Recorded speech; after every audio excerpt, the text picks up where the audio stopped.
Hello, ladies and gentlemen, and welcome to another tutorial from Saragan. I got asked a question on how to deal with grav zones in first person. Now, they had issues with the movement. Now, I've just got this grav zone. It's very simple. It literally is a plane, an arrow for direction, and the collision, which we're just setting the gravity direction like we have done in some of the previous tutorials, specifically the third person. But here,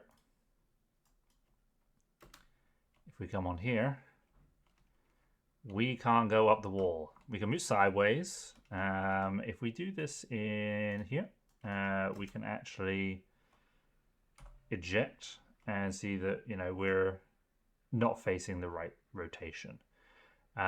This is fixed by these use control desired rotations. So let me just stop this and just check that. You can use the other one as well, but the movement's ever so slightly different. So now if we play this, we can now move up the wall and we can look around, we can move down the wall. The only issue is the camera. That's something that would have to be resolved, but as you can see, we're now facing the right direction and we can move in the direction that we're going. The reason the camera is askew is because of this camera input. This is only looking at yaw and pitch. It takes no direction, it doesn't take your forward and up direction into account.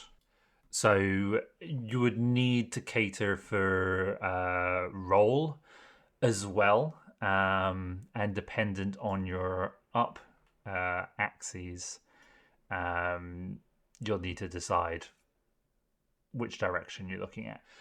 So that's just something that will need to be done. That's outside the scope of this tutorial for the time being. I can probably do a video on that, but I would also need to work it out myself first. But I just wanted to share that checkbox here is what you are looking for when it's first person.